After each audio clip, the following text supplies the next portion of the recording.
You're listening to Garibaldi Red, a Nottingham Forest podcast brought to you by Nottinghamshire Live. Hello and welcome to Garibaldi Red, the Nottingham Forest podcast from Nottinghamshire Live for our second episode of this week, and it will serve as our season preview / Matty Cash morning session. Unfortunately, he's gone today, and we'll have a lot of chat about that. My guests this week, both back for their second appearances on the podcast, are Forest fan and Forza Garibaldi founder Greg Mitchell. Hello, Greg. How are you? Yeah, good. Thanks. Yourself? Yeah, good. Thank you, mate. Good. And another Forest fan, obviously, and BBC Radio Nottingham and various other outlets broadcaster Chris Ellis. Hello, mate. How are you? Yeah. Hi, Matt. Thanks for having me on. Good. Thanks. Good. Let's get straight into it then. We're streaming on Facebook as normal, I think. And so drop your comments in below and we might just talk about one or two, but we'll probably treat it more as a normal podcast as we go along. Chaps, how do we feel about Matty Cash's departure to Aston Villa for 14 million? Greg, should we start with you? How are you feeling about it?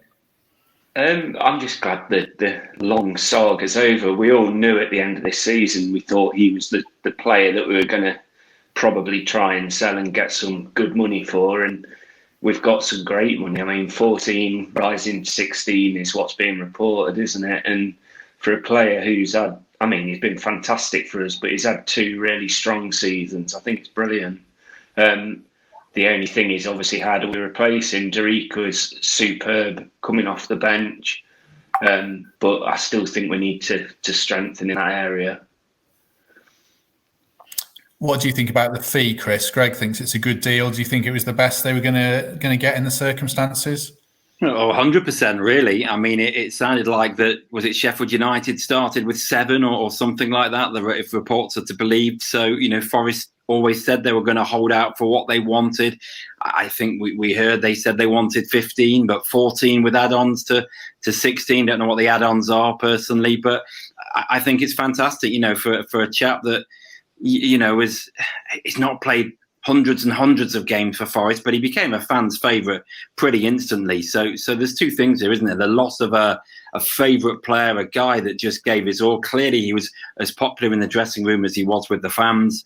But at that sort of money, I've read some comments about it shows that Forest aren't ambitious. I don't tend to agree with that. When you've got an offer of that sort of money for a player like that, I think you've got to take it, maybe reinvest in other ways. It might stave off financial fair play as well. So all in all, I think it's a good deal for every party. Yeah, that's true. I do look forward to the day when when the boot's on the other foot and Forest are the ones picking off talent from other clubs. It feels like we've been ripe for the picking for a long time. That's the nature of the beast, I guess, isn't it? Greg, can you think, or when's the last player you can think of that went with so much universal love? I'm struggling to think of anyone who's gone with nothing but respect from the club.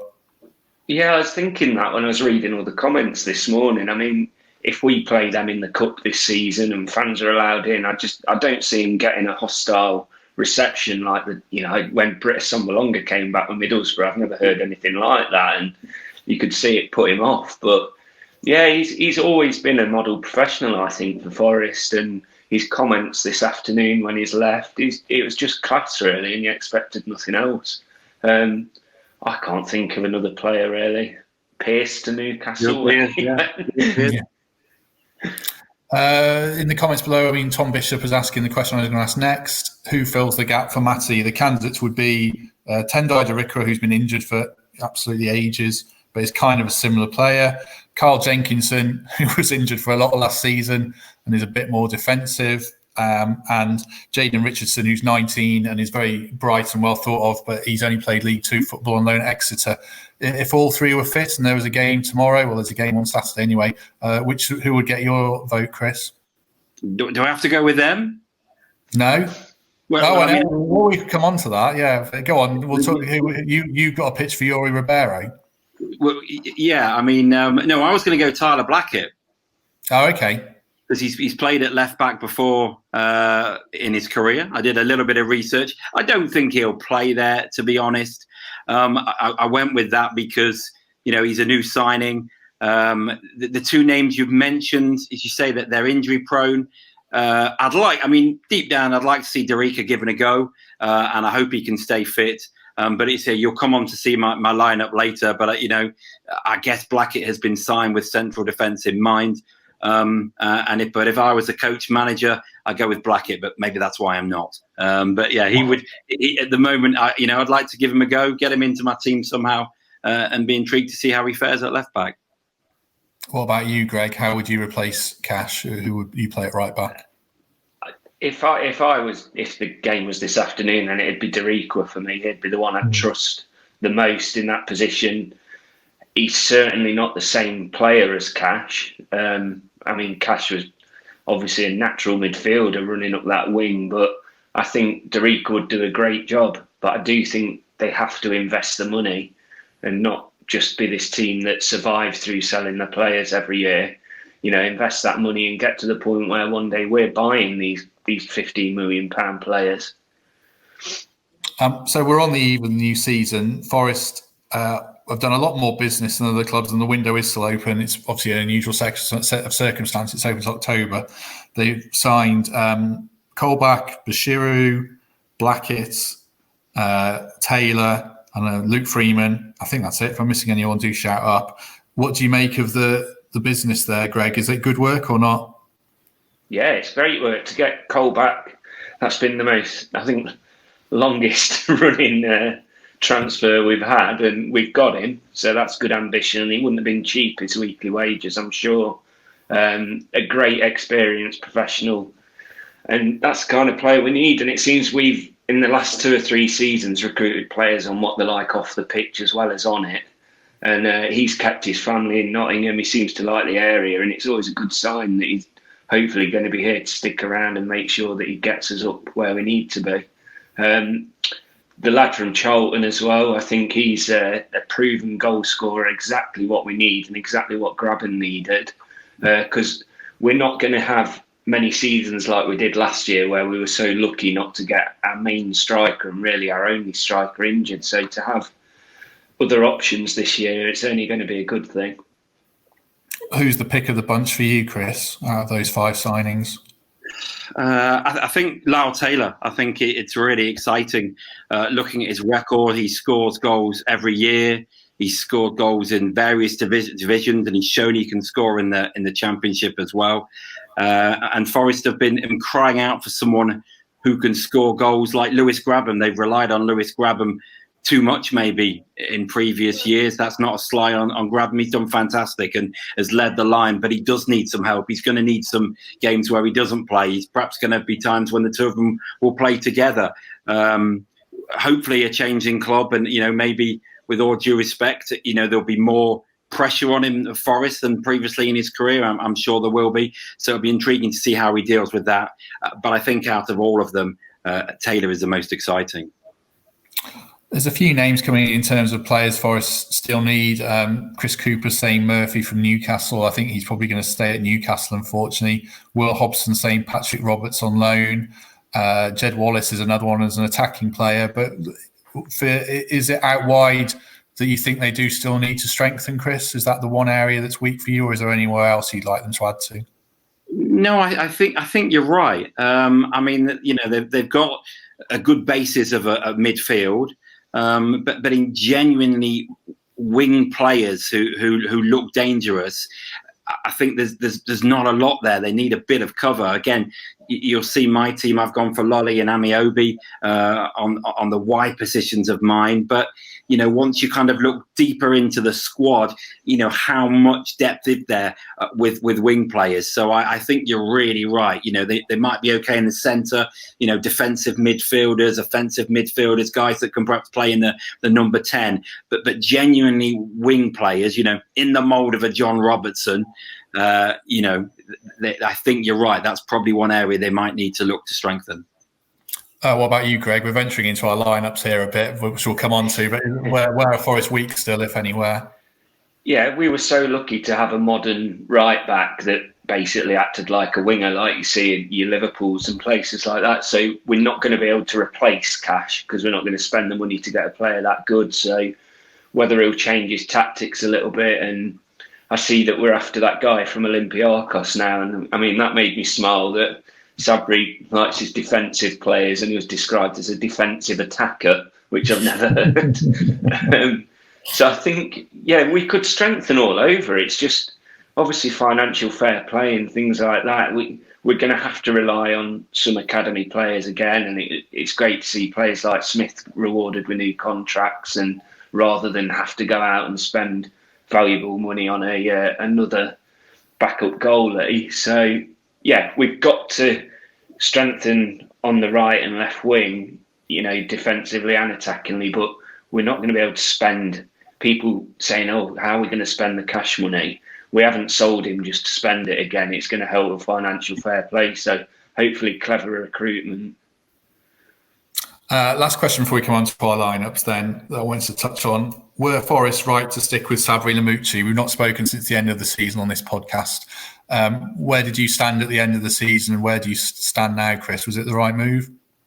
Yeah, absolutely. I mean, if only for consistency, and he didn't turn into a bad manager overnight, did he?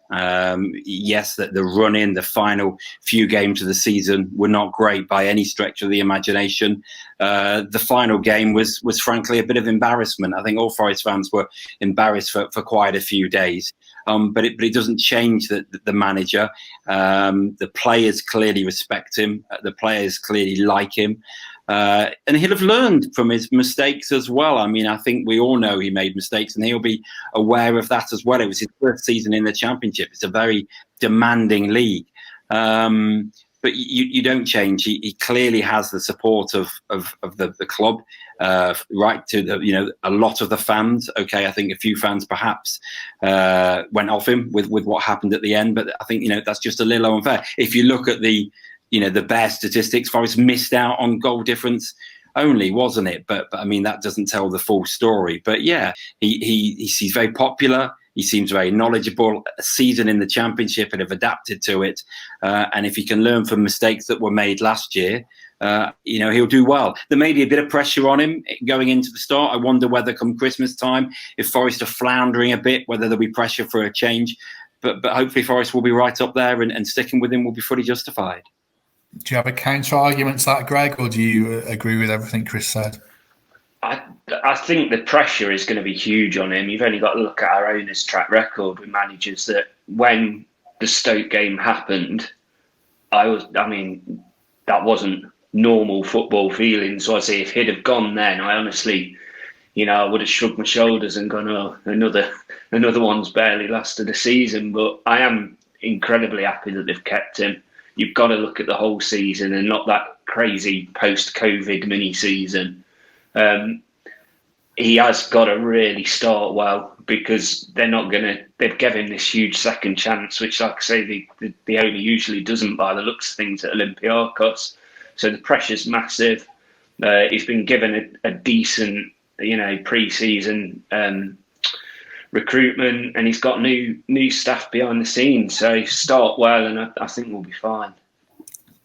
Let's go on to our lineups then. I asked you both beforehand to pick your best Forest team if everyone was fit. I think I set it as who you'd pick as the parameters. Are we able to bring up? Shall we start with Greg's one? Well, Greg and Ellis, your nephew, picked this, didn't they? How old's your nephew? 12. 12. Is this a FIFA lineup then? Oh God, he knows them all. So I thought he's the one for this. So I'll read it out in full. I'll read it out in full just for those who are listening on Apple Podcasts and everything, and then we'll go through it all. So you've got a 4-2. It's 4-2-3-1 formation, very traditional these days. So you've got Samba in goal, obviously. Jenkins. Oh, did you have Jenkinson right back? I think I might have changed that. No. It was Cash right back, but obviously he put a little smiley face next to it, almost preempting what he knew was going to happen. So we'll say I think you said to Rickler, Figueiredo, Worrell, Blackett make up the back four. Bashiru, spelt wrong. Freeman, Carvalho, they're your midfield. Lolly and DaCosta out wide, and Taylor up front. Happy with that, Greg?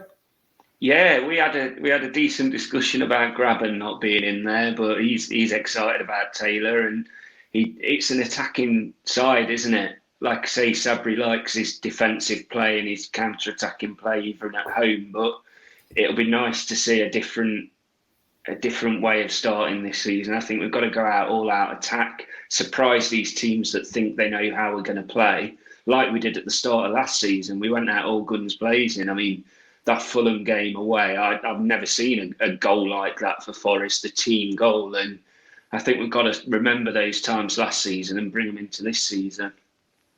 I'll just ask you about a few of them individually then. No Ribeiro, Blackett at left back. Was that you? Are you going to put that on your nephew, or is that one yours? No, yeah, that's my nephew, to be honest. But yeah, Ribeiro's been great, hasn't he? And again, similar to Cash, that kind of attacking side. But I think we've signed these players. We want to use them. Let's see how they start and see how they get on. And then we've got the options on the bench to come in like players did last season. And you've got a very attacking midfield there, Freeman and Carvalho. Carvalho's the big topic of discussion. He's actually played a lot in pre-season and he didn't have any kind of pre-season last year. Do you think this could be his kind of rebirth at Forest then? For me, he is the player I'm most excited about this season. You know, when we signed him, I thought, I can't believe we've got this player. The lads I know from Benfica were raving about him. I thought, this is fantastic. And it didn't happen, did it? It hasn't happened. So convinced he was going to be sold last season. And something's clicked this season, whether it's him and Sabri or others behind the scenes. He seems to be the one that they're concentrating on, and he could be the player that, you know, storms us to the Premier League. He is that good on his day. So I'm just delighted that it looks like he's been given the chance now. I'll be amazed if he doesn't start that first game. And yeah, for me, he's the most exciting player in our team. Chris Cooper saying, cop out blame the nephew, lol. He's throwing across there among the people watching this. Let's go on to Chris's, and there'll be a few topics, conversations with that before we come on to mine. Chris, you have got, and I'll read this one out as well. Yeah, the Paul Hart style diamond, which I love, my favourite team. Samba in goal, a back four of Ribeiro, Dawson, Worrell and Blackett. I think we might have the fullbacks the wrong way around there. I was going to say, I've confused my lefts and rights. I've had a mare when trying to send it across. And I've ended up being too lopsided. So I would go Blackett, Worrell, Dawson, Dorica. So replace Ribeiro with Dorica. Okay, so we've got that. Holding midfielder is Samba Sow. Two wingers in Lolly and Amiobi. Luke Freeman in behind Taylor and Graben. That will be a big departure from Lamucci. Where should we start with? Michael Dawson is in that team. Is that a sentimental pick, or you genuinely he's the best? Yeah, it's a sentimental pick. I've got no doubts. I think that Figueiredo will start the season with Worrell, pretty certain. Maybe Blackett, who knows? Maybe Lamucci will play three at the back. He has played that before. And fit Figueiredo and Worrell and Blackett in there. But again, you went for my team, and I love Michael Dawson. I love everything he epitomises. So to me, it would be Worrell and Dawson. Like to see Blackett tried at left back. And as I say, you'd think at 40-something, I'd know my lefts from my rights, but I had a mare in that back four. So, or maybe Ribeiro could swap. I don't know. But no, Dorica perhaps, on reflection, now I've figured out left and right. But yeah, I mean, you're pretty much guaranteed, I think, to see Worrell. But yeah, Dawson, a true leader, epitomises everything great about Forest. And, I just love to see him. I'm sure he'll get the odd game time. I just don't think we'll see a full season out of him. Before we put my line up, then you've both gone for attacking teams. You both want Lamucci to get at teams more than do you, Greg? Do you want to answer that one? Yeah, I mean, we were winning games last season with 30-odd% possession, and it was working. But we got figured out towards the end, and it's not hard for teams to counter that, especially when they're playing away. It could go into their favour. So I do think things will change a little bit this season. One thing about my team as well, I think I'd have Worrell as captain, because I think for him to stay with us this summer, he could have been another player that went for 7 or 8 million. And if he stays, I think you reward him with something like captaincy and see how he gets on and have players ready to take on the role if it doesn't work out. Who's captaining your team, Chris? Would it be Joe Worrell as well? Yeah, Worrell or Dawson. either of the two. Both fantastic. Leaders, respected in the dressing room, and they know what playing for Nottingham Forest is all about. The two of them, they've been here a long time. I think looking down that list, Worrell or Dawson would get the nod for me. Should we bring up my team, because you're both getting stick in the comments about your lack of Ribeiro and lack of Jack Colback. So let's see if people can put some flack for my team, if we can bring that one up. Okay, I shall read mine out for people who are listening and not watching later on. 4-2-3-1 as well. Sambor in goal, Derrick right back, Figueiredo, Worrell, Ribeiro, Colback and Sambor sitting if he is fit, Lolly and Amiobi out wide, and then Carvalho in behind Graben. Chris, you're a journalist. Do you want to ask me any questions about that or not, if I pass the baton on to you? Okay. Well, the Carvalho question. I mean, he's not made my starting lineup, and I know a lot of fans will be like, "Well, that's crazy." But I felt we didn't see enough from him last season to warrant it. Maybe he didn't get the chances. So, why Carvalho? What do you think he might bring this season that he didn't last? I'm hoping, because he's played in pre-season and he should be. I mean, if he's not motivated now, he's not going to be. I'm hoping he's had Lamucci in his ear. He's fit again to go. I think that there's a real player in there if they can unlock it. And those two holding midfielders of Colback and Sow hopefully will release him to fire some ammunition for Graben. I mean, look, people are giving us a lot of stick in the comments here. This is a dream scenario. If the playoff finals tomorrow, this is who we go for. Most of these players won't be fit. You might change it round for horses for courses and all that stuff. I know Luke Freeman's there's a lot of comments saying Luke Freeman's been signed to play, and obviously he has. One caveat I would say about that is João Carvalho is Nottingham Forest record signing. And if you can get the best out of him, then you can either sell him on for a big profit, or he can help you get promoted to the Premier League. Luke Freeman's not our player. So, it would be good for him to play and play really well, but he might not be here next season. So I'm not averse to giving João Carvalho one last chance in the team, to be honest. And then similarly, you could easily start Lyle Taylor up front instead of Graben. You could start them both together. I wouldn't mind seeing Graben play off Taylor, something like that. Yeah, I think there's a lot of options there. I'm commenting. I'm yakking on. You're the guests. Do you think, Greg, that Graben could do with someone getting a bit closer to him this season, a bit more support? Definitely. And it's amazing that he got so many goals last season, but it is purely because we didn't have others there to take on that mantle. But, the comments are good because it shows that there are options. We haven't just got 11 starters, which we've had in the past. There's like 14 or 15 that can start straight away. So, if people are arguing over lineups, then that's only a good sign. In fact, if people watching now would like to drop their best 11 in the comments, I'm sure we'd all be keen to read. I might read a couple out. We might even write an article about it, because that is the Nottingham Post way, which people often point out to us, I'm sure. What about a few of these players who are nowhere near then? I mean, where do we stand on Thiago Silva? No one's mentioned him. Would he make your bench, Chris? Or does he have a future at the club? Well, to be honest, I left him out because, he's probably, we hear he might be leaving. So perhaps, again, would I found room for him? He's not on my bench, but I suspect if he stays, I would find room for him on my bench. I'm not sure I would shoehorn him into my lineup. Looking at my lineup, I'm happy with that without him. But if he's still at the club, he would definitely make my bench, at the expense of one of the others on there. He had a good season, didn't he? He was creative. He scored some good goals. He perhaps wasn't consistent enough, but for a first season in the Championship, I think he did well. And if he stays, Forest will be stronger for it. He took the free kicks and corners last season, and I would say that they were very hit and miss. I'm a fan of Silva's, but I thought his free kicks and dead ball delivery was way too hit and miss.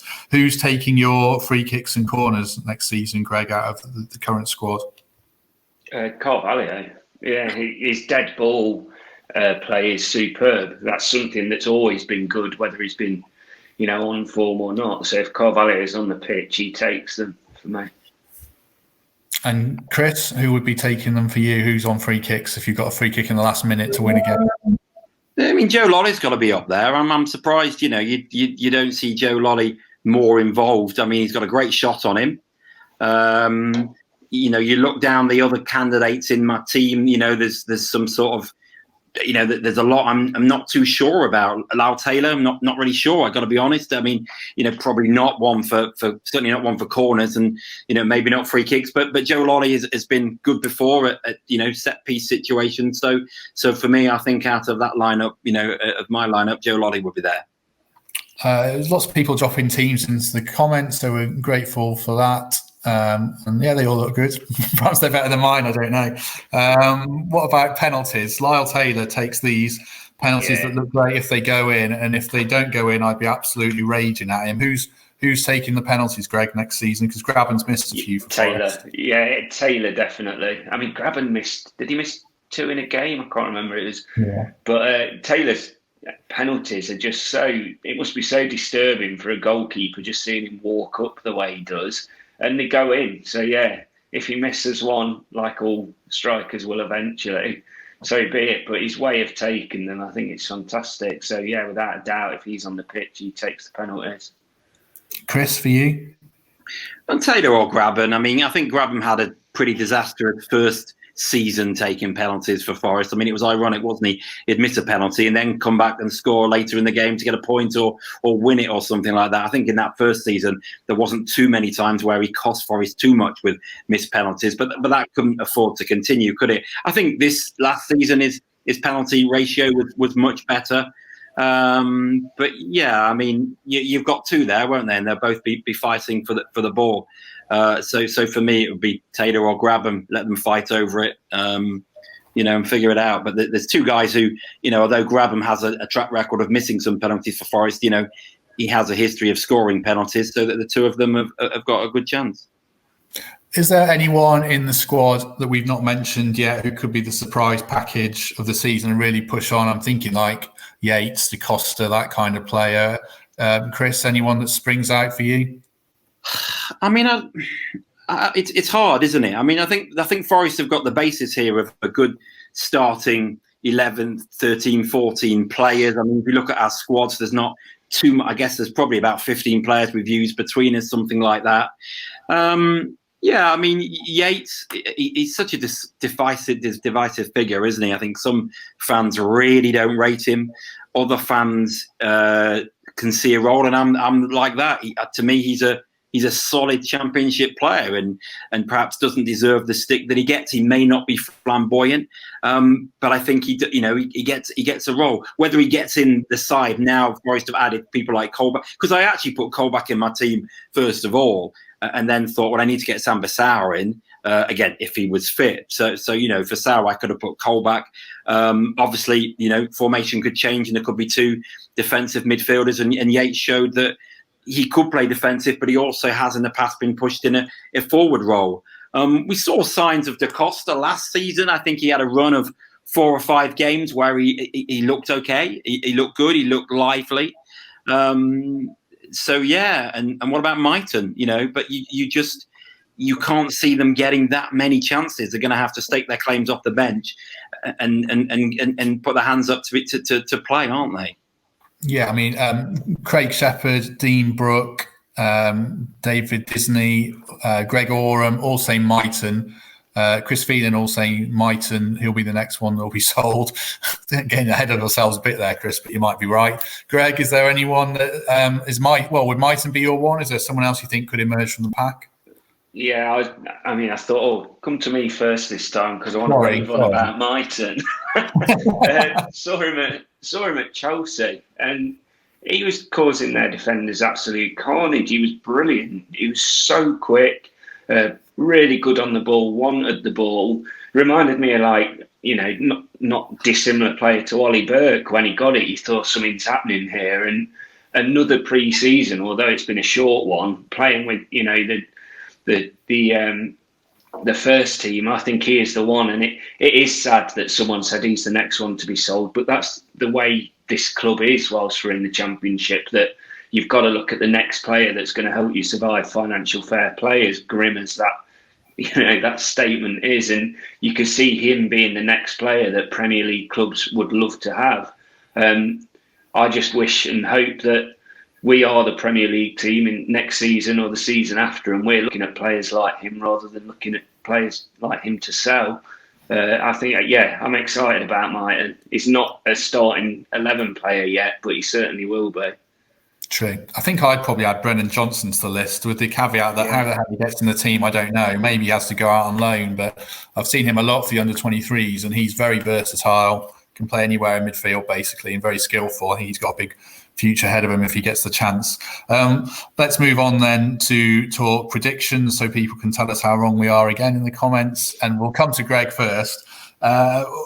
Just overall then, Greg, after the absolute despair of the end of last season, what's your prediction for this season in terms of how it's going to go? I think it's a weaker league this season. You look at those teams on paper, and you don't go, they're going to storm the league. They're definitely going up. I was delighted to see Leeds and Fulham get out of the way, because the way Fulham were playing at the end of the season, I wouldn't have wanted them in this league. I think we're going to be right up there again. I really do. And the end of this season didn't do us justice with how well we played. So I think we're going to be top 6. You could even be pushing higher than that. But yeah, I'm excited.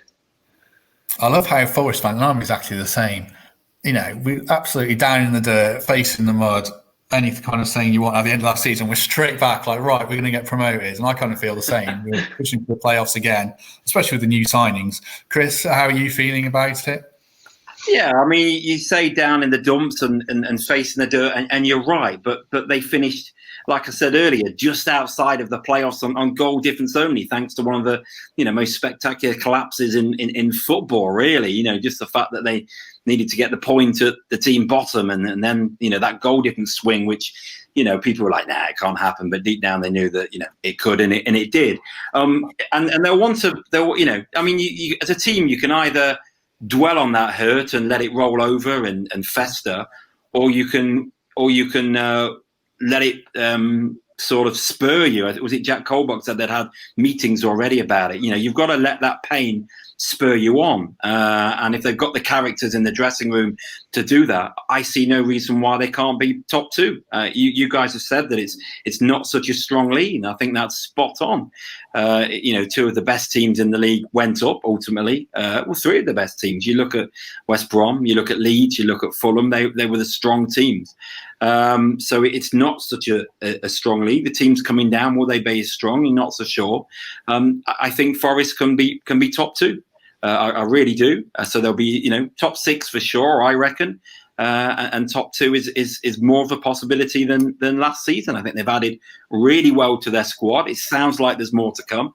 I think Forest fans have got a lot to be excited about. Yeah, I think Grant Gillespie in the comments raises a good point that even though Forest have sold Matty Cash, they do have a better squad this season, don't they, Greg? They look a much more depth than that kind of 14 players that they were leaned on last season. Yeah, and it just seems a little bit more attacking as well. Maybe the likes of Carvalho didn't play as much, not through any other reasons other than he didn't fit the style of play. And if the style of play's changed, then and the players coming in have clearly changed as well. It's an exciting thought. I just know and hope we've got to start well, because the games are going to come so thick and fast. I don't think we can take the Carabao Cup as much to go on Saturday, but starting well week after next, we've really got to get some points on the board and get going from there. Yeah, that's my concern. There's teams who are going to be better next season, like Stoke and others like that. But my concern is that Forest have some mental hangover, don't win the first 5 games. Marinakis pulls the trigger on Lamucci, and we're back to square one and mid-table by November. I think if Forest start well, then I think they'll be right up there for the whole season, and hopefully, obviously, that's the case. First game then is the League Cup tie against Barnsley, and it's QPR off the top of my head, I think. What about this Barnsley game then, Greg? You're not going to read too much into it. You think he's going to not necessarily play his strongest team? I think it's almost like the last pre-season game, isn't it?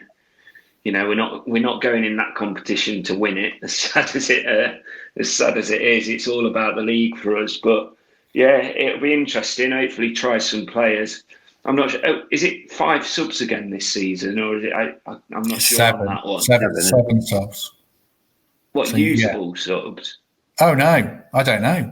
That's good. Yeah, I was just thinking if we can only have the 3 on Saturday, then that's a bit of a shame. But it'll be interesting. It'll be interesting to watch. But yeah, it's all about the league, and that first away game. It's going to be a real eye opener to see what kind of team we're going to be this season. And like you said earlier as well, the mental hang-ups. I've never known us to concede so many in the 90th plus minute.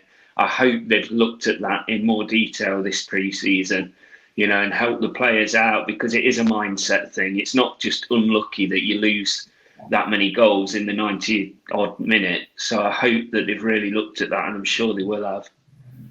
Do you think there's going to be a hangover, Chris, because of the short change around, and the back 4 is going to be pretty similar, the goalie's similar? Do you fear that there's going to be some hangover of, a cross comes in stoppage time and everyone stands still like at Sheffield Wednesday again?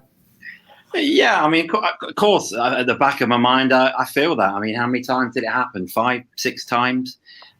So many times. It was crazy. I mean, you couldn't put your finger on why it was happening so many times. So of course there's that worry, but as a football fan, you've got to be optimistic. You've got to think that it's a new season. Okay, the turnaround is not long, but yeah, you're right. The back 4 or 5 will be very similar. Not just their fault. I mean, a lot of them came from corners where there's plenty more players in the box than the back 5. You've just got to hope that as I say, that they kind of put that to one side. And it doesn't happen. And of course, it's going to happen once in the season, once or twice. It happens to everyone. I mean, Forest scored late to get points in games where Leeds, I think, away, West Brom away, I think, off the top of my head. So, maybe not as late as injury time. It's kept happening to Forest. But yeah, of course, there's a worry it will happen. But you've got to hope that they kind of put that to one side, learn from the hurt, as I said earlier, of what happened on the final day. And as I say, with these exciting additions, you look at most of them, they're exciting players or players that know the club, like Colback, and that they can build from that. What about a final finishing position? It's obviously tough to tell, and it's kind of a mindless prediction this time. But Greg, where are Forest going to finish this season? 3rd, and win it at Wembley in front of a sold-out Wembley. Have you ever seen Forest in the playoffs? It's a new era. It'll be fine. True. Chris, where are they going to finish? They're going to finish 2nd. Love it. I'll put you both on the spot as well about the 3 teams to go up, and I'll go first because I've got the league table in front of me and it's probably hard to think about it. I am going to say Brentford are going to win the league because teams that only just miss out often bounce back, and they've signed Tony, and even if they lose Watkins and Ben Rama, I think they're a steady team that's all set up to do well. So I'll have Brentford first. I'm going to have, I'll say Forest are going to finish 2nd because, I'm a sucker. So Forest 2nd, and then I think Stoke are going to bounce back under a good manager in O'Neill and the other O'Neill, and I'll have Stoke to go up through the playoffs. Who wants to go first on that? Have anyone formulated an answer on who the other teams going up are? Yeah, go on then. I'll say Norwich will go up. I think they'll be the only ones that have come down that will go up. I'll have them as champions. Like I say, us as 3rd. And maybe I've grown a bit of dislike for Brentford, just the way that they've gone on the last year or so. But I hope, and I don't think they're going to be there. Yeah, I like your maybe Stoke or someone like that. Watford or Bournemouth. Yeah. No, I don't think any of the other Premier League clubs are going to go up. Derby bottom 3, obviously, and cool. Yeah, we'll see. I can't think of that 2nd spot. Let me come back to you. Chris, do you want to take a punt on your 3 to go up? Well, because we're all doing different. I'll go Watford then. I've got no basis on that. As you say, some teams can come down. Let's go Watford, go back up. Forest second. Brentford beat Derby in the playoff final. Excellent. Well, thank you very much, gentlemen. It's been a lot of fun, and it's generated a lot of debate in the comments, and I'm sure it will generate a lot of debate amongst people who listen to this. I hope everyone enjoyed that, and we shall be back next week, as ever, just to talk about actual competitive games. I say actual competitive games, it's been like 5 minutes since the last one, and it's pretty hard to forget it, unfortunately. Chris, thank you for joining us. Thank you. And Greg, thank you. No, good. Cheers. Enjoyed that. You will have hat-trick balls next time you come on, I'm sure, although I'll just have to hold a ball up for you because we'll actually be in the same room with the way things are, unfortunately. So thank you very much, everyone who joined us. Do like us on Apple Podcasts and subscribe, and just search Garibaldi Red in any podcast applications, or subscribe on YouTube and watch us there. Or obviously we will stream on Facebook as per usual when we're back next week. Thanks very much, and we'll catch you soon. Goodbye. Thank you for listening to Garibaldi Red, a Nottingham Forest podcast. If you enjoyed today's episode, then please let us know. We love hearing your feedback. We'll be back soon with another episode. Thanks for listening.